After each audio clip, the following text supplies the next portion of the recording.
Hello everyone, good morning, good afternoon, and good evening. Welcome to Live It Up, the show where we explore and discuss how to take your life to that next level and beyond. We cover health, wealth, relationships, and how to create a life that feels good, because after all, that's what we all want. We want to feel good in life. I'm your host and coach, Fletcher, and today I've got the privilege of being surrounded by people who inspire me, people who remind me of what is possible in life and model what it takes to do it. My guest today is one of those people. He's no stranger to the show. We're talking today to Russ McClellan of Keller Williams. Russ is not watching life from the sidelines. This guy is in the arena, playing, efforting, making mistakes, missing shots, learning, evolving, giving, and always creating what's next. So, if you need a little bit of inspiration, need to be reminded of what is possible, then I encourage you to join us for this conversation about playing the game of life full out. But first, I want to remind you that if you have been watching our show and want to find out more about taking your life to that next level and creating a feel-good life, then pick up a copy of my Amazon best-selling book, The Practice of Feeling Good. You can also visit me at my website, FletcherEllingson.com. Today, instead of answering a question, I want to share part of a conversation I had with you that I had with a client recently. This client had some very important decisions to make, and they weren't sure what was going to happen, so they weren't making any decisions. And I asked them what was going on. I said, "Are you experiencing some fear?" And they said, "Yes." And I asked them, "What do you think you're fearful of?" And they answered, "Of the unknown." Have you ever been in that place where you fear the unknown? Heck, I know I've said that. I've said that lots of times in my life. But here's what I want you to hear. People are not actually afraid of the unknown, because the unknown is exactly that. It's unknown. So I invite you to consider this instead, that the future unknown is really a blank canvas. And what we tend to do is project a variety of worst-case scenarios onto that blank canvas, and then we focus on it. Because when I push just a little bit more with my clients about what they think the unknown is, they almost always come up with an answer. And that answer frequently is a fear-based story of things not working out. They might be afraid of repeating something that happened to them in the past, or something maybe they haven't experienced yet but think that could come to pass. Why is this important? Because if we convince ourselves that it's the unknown, then it makes it extremely challenging to deal with it. It gives us an out. But if we can identify that fear, that worst case scenario, then we can begin to talk about it, understand it, and deal with it powerfully. So next time you or someone says that they're afraid of the unknown, go a little deeper so you can navigate more powerfully. Russ McClellan is up next. Stay with us.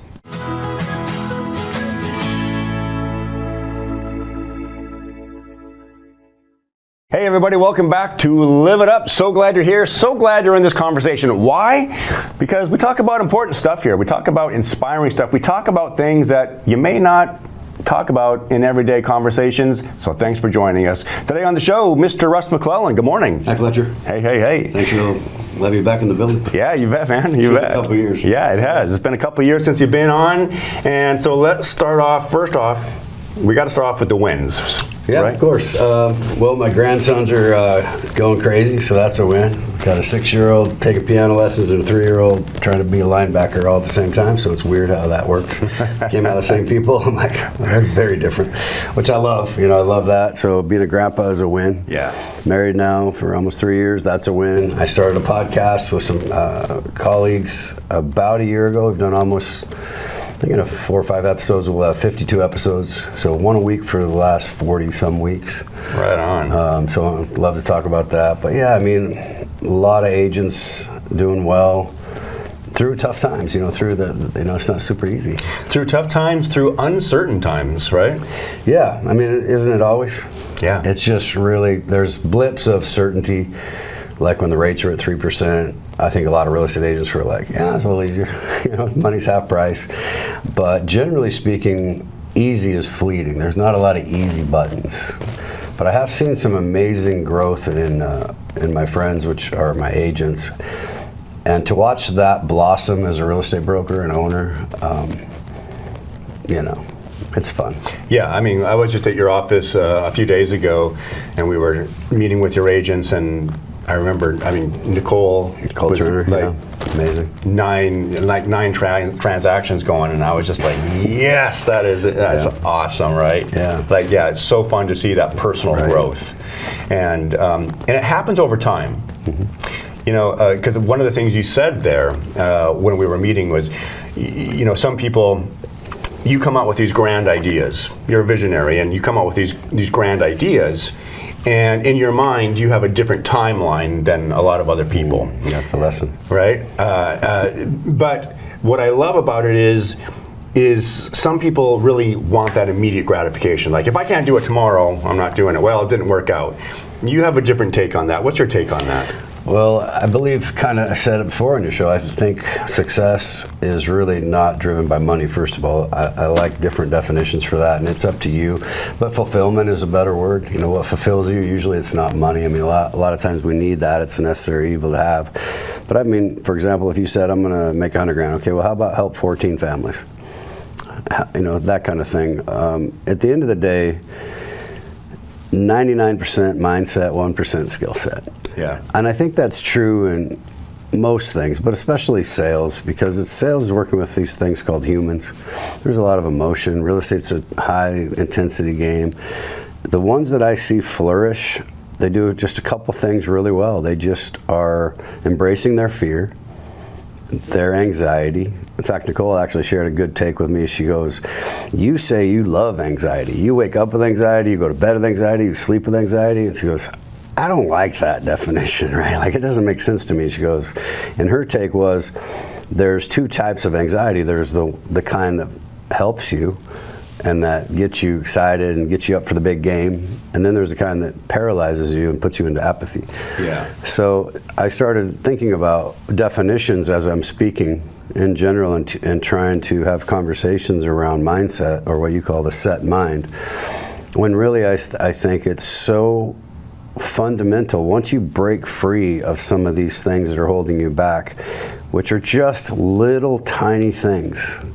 You know, my sister this morning, I said, did you cut a 5-second video about your life? I don't even care what it's about. It could be about sunshine, rainbows, unicorns. I don't care. Because what I'm trying to get her to do, and she's embracing it, is that, you know, holding up a phone for 5 seconds sounds pretty easy, because physically it's not like we have to run a marathon. You know, it's just hold up a phone, talk into the phone, and then with this power of social media that you can use in a positive way. I realize social media can be a toxic warehouse as well, but there's part of that is like, there's some really good messages from all of us. We all have a history. We all will resonate with someone if we're willing to be vulnerable. Yes. So once you start down that path, as easy as just a 5-second video, and she was like, well, this morning, I don't know what to say. I said, okay, well, how about you say anything? Because it's not about what you say. It's just about the do. Yeah. And then that's the mindset. And those are the people that do 7, 8, 9 deals, you know, at once. Yeah. Those are the people that they just took that one step at a time. And you said something about delayed gratification versus instant gratification. To me, there's nothing really, all the magic comes in delayed gratification. All the fulfillment, all the success, all of the power in your life, the changes that you may desire, it all comes with delayed gratification. There's only one thing that I know for sure that assassinates delayed gratification, and that's instant gratification. So what's interesting is we're comfortably being uncomfortable, and we're not wanting to, the uncomfortable is actually the comfortable. Yeah. So it's not as complicated, and I loved what you said in the seminar we did at our office last week. Hey, maybe just set those goals a little smaller. Instead of a 2-minute video, how about a 5-second video? Yeah. And all of a sudden, my team started going, well, I can do 5 seconds. I can say, I like living in Lake Chelan. Yeah. Something I like my grandkids. And so the exercise, that practice, like your book, The Practice of Feeling Good, is just the practice of tiny steps into what is perceived as uncomfortable. Absolutely, yeah. We take those baby steps, and suddenly the goal becomes more accessible. And that's what we want to focus on. Like, how do we make that desired outcome? How do we gain access to it? And we break it down into little steps. And I like the idea of like 5 seconds, a second video, whatever. You're just getting on there and you're saying hello. Because the goal is to get out of your comfort zone. That's really what you're asking your people to do. I don't know if I shared this with you, but I think I might have. I had this idea and I related it to land use zoning code, which is kind of a weird analogy.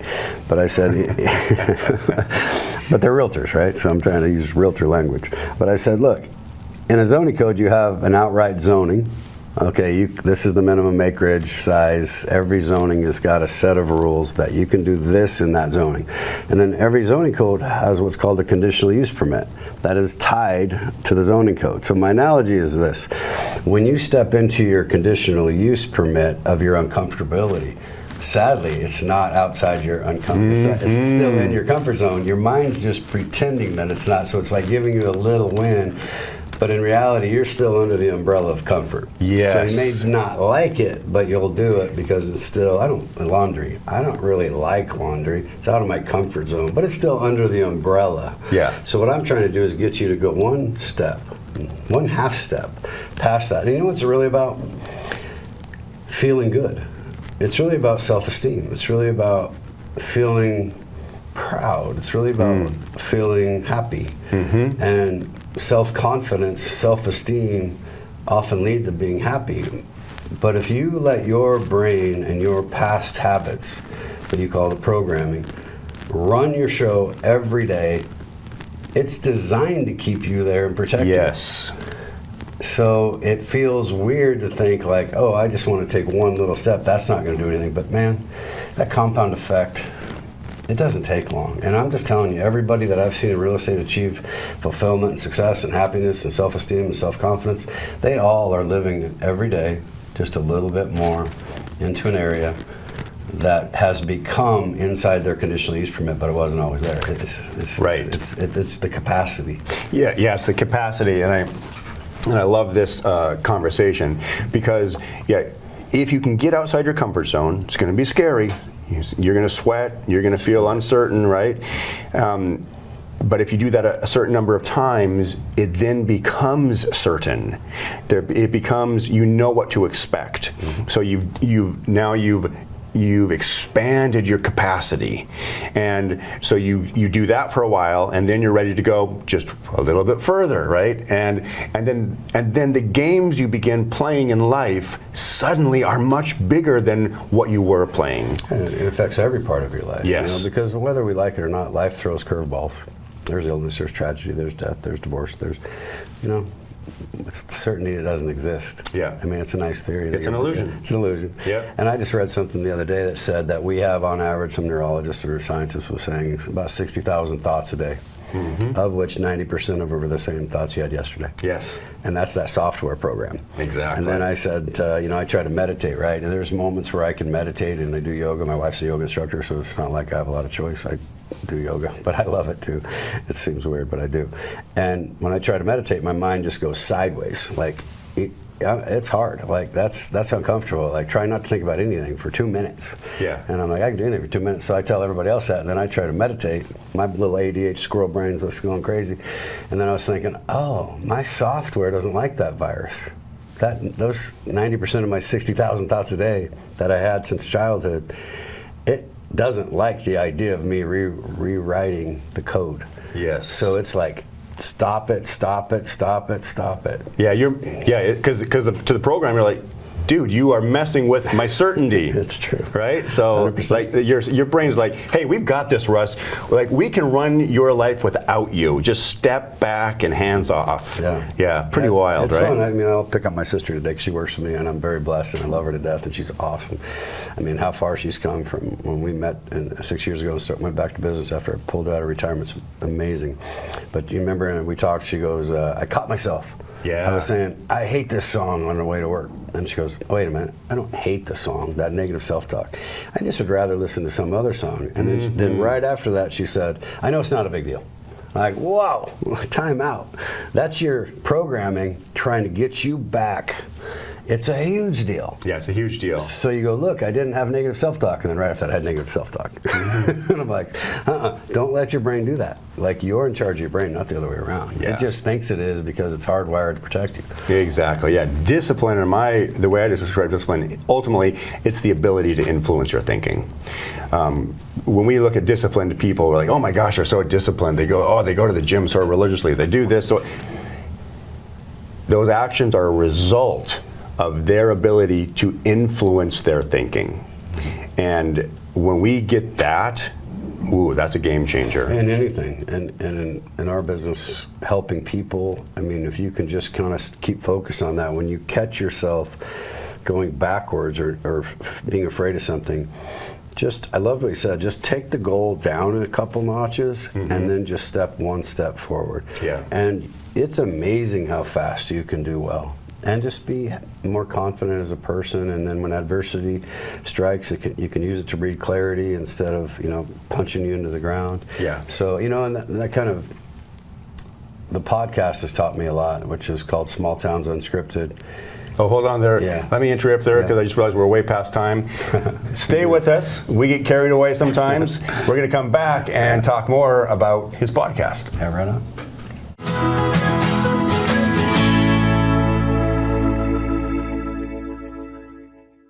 Hey everybody, welcome back to Live It Up. So glad you're here. We're talking with Russ McClellan today. We're talking about discipline. We're talking about, getting out of your comfort zone. And right now, let's talk about your podcast. Yeah, Small Towns Unscripted. We started it almost a year ago now. And all we're doing is just interviewing people in the community all over the place. There's no set reason I'm doing it or why I'm doing it. I just started talking to people, and my goal was simple. I want to help get to know people instead of them.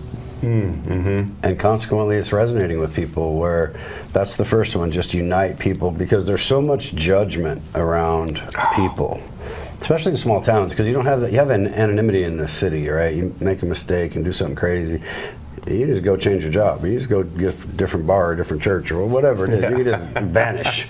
In small town America, you don't get to do that. Right. So I know he works at the hardware store. I know he's a cop. I know a little bit about it, a lot of people. And then consequently, what I've learned is I thought I knew some of these people. I've known them my whole life, but I didn't know.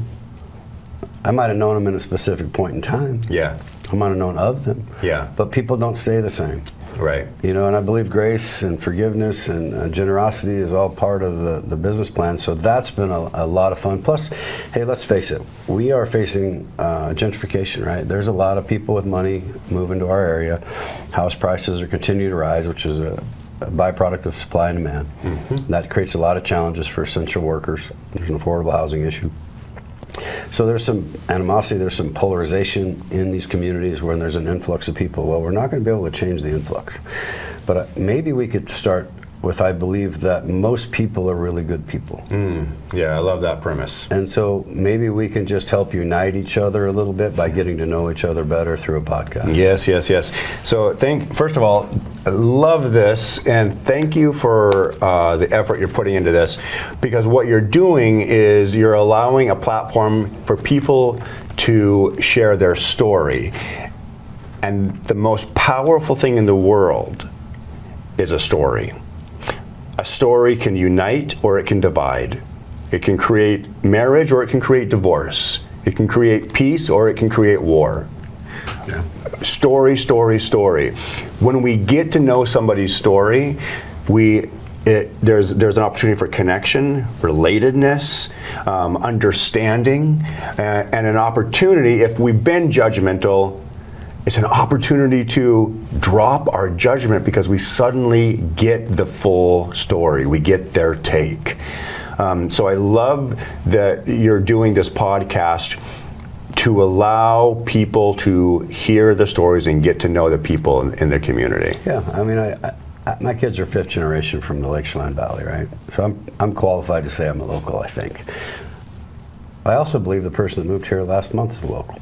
And I believe if they're good people and they're giving back to their community, why do we need to label ourselves as better or worse? I mean, I love respecting my family's heritage.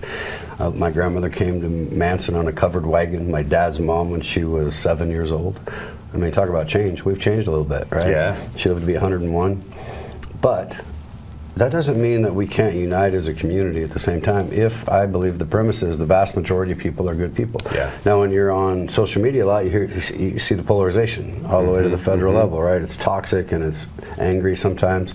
So I'm just trying to give a little bit of a different take. And they're long form, hour and a half conversations. And I believe because of that, what's happening is we're able to get the authentic story, not just for everybody else, but for their own family too. Yeah. I mean, I wish I would have had this opportunity and the foresight to do it with my mom and dad who passed away in 2020 and 2021. My dad was amazing, my mom was amazing. So many people like that. So now I believe that instead of letting history be written by politicians maybe, because sometimes historically that has happened. Yes. You know, this is the narrative I want us to say. Well, we now have technology available to each individual family, and some of the comments I love are like, "Hey, Grandpa's on a podcast, man, that's cool." Yeah. You know, like a 7-year-old grandson or something. So to me, it's been a lot of fun, and I think I'm just going to keep doing it. And again, I don't really know where it's going. I never really did, but it seems to be resonating with people, and the viewership seems to be climbing pretty rapidly. And I'm just having a ball with it. Yeah, that's just to great. get to know my fellow community members, right? Yeah, well, I think it's a level. great gift to the community. It's a great gift to the people you're interviewing, a great gift to their families, like you said, love that, yeah. right? And it's just in general, it's an act of kindness. And, you know, kindness unites. Kindness doesn't divide, it always unites. And that's what it is. That's how I see it. So good job. Hey, we're just about out of time, but I wanted to give you an opportunity to just do a short plug for Keller Williams. So give me 30 seconds on, like, if someone's looking to connect with you, hear your story, or join your story. What's the best way to reach out to you? Well, you probably can get a hold of us at my office in Chelan, where Kelly now works full time, and she's the admin for both teams, the one in Chelan and one in Wenatchee. So that's 682-1111, 519-682-1111. You can go to my website, frontlinerealestate.com. But we have a Keller Williams team in Wenatchee. We have about 35 people, and we have a team in Chelan. They're both kind of operational at the same time. I was able to pull the cap down by doing some maneuvering, creativity, where if you work with us now, from a financial perspective, it's kind of hard to beat. It's an 80-20 split. So if you make a commission, you get 80%. When that 20%, which we call company dollar, hits 12 grand a year, you get 100%. Nice. So it's pretty hard to beat. We got a brand new office. We just moved locations in Wenatchee. We got some really good people. I was very fortunate to align with some very powerful people on the west side in the space. So the amount of resources that we have now are unlimited. Yeah. I mean, as far as learning and teaching and training. Yeah, there's a good support system set up there. Yeah. So, I mean, I would encourage anybody. There's a lot of different ways to do real estate, and we're open to your desire, and we try to tailor it. You know, it's for agents by agents at our office, Right on. Russ McClellan, Keller Williams, get a hold of them. And now it's time for you to get out there. Be a source of kindness, be a source of contribution. You do have something to offer this world, and I believe in you.